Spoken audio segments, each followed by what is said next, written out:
So since we just completed our Ayurveda for Children online course, my mind is full of tigers and bear and deer.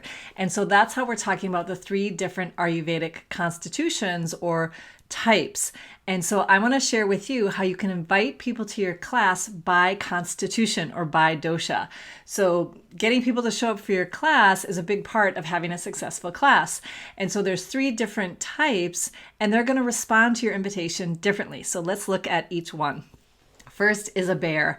This is the Kapha dosha, and it has a lot to do with earth and water. Slow to make a decision, perhaps a little stubborn or suspicious, but then they also want to be with friends. They want to socialize. They want to get together. So appeal to these types by talking about the social aspect of your class and how fun it will be to see your friends and to know that they might need some time to make that decision. They might say no at first just because they want to give themselves some room to make that decision. So if this is a person who has a lot of earth and water in their constitution, and you can tell that they've lived at the same place or had the same job for decades, they always have friends around them and they're friends that they've had most of their life. They might be a little more of a firm structure, and this kind of person is going to need to be invited several times and encouraged by the social aspect. And don't be discouraged if they say no, just invite them again.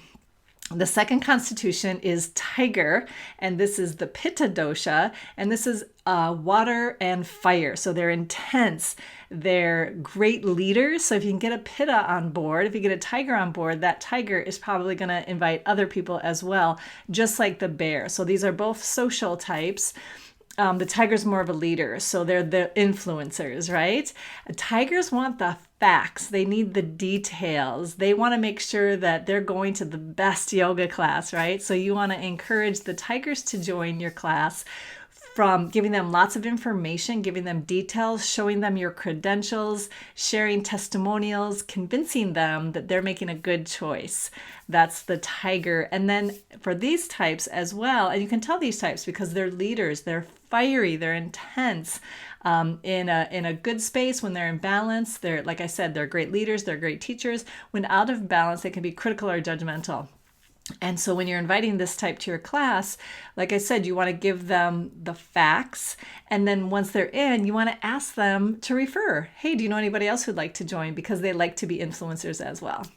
The third type is the deer, and this is Vata constitution or type or dosha. And this is the springy, sprite, light, air, and space.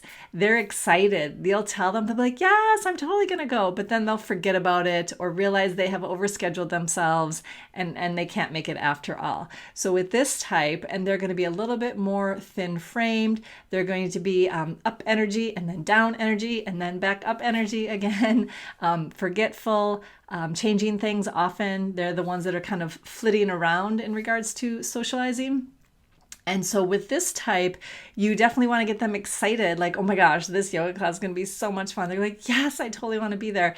This type also is going to need reminders a couple days before, even an hour before the class. Say, hey, can I send you a text reminder an hour before the class starts? So when you really look at the individual person that you are inviting, you want to tailor it to them so you meet them as they are. And that's a great thing to do in the class, but we're focusing on how to invite people to your class by constitution.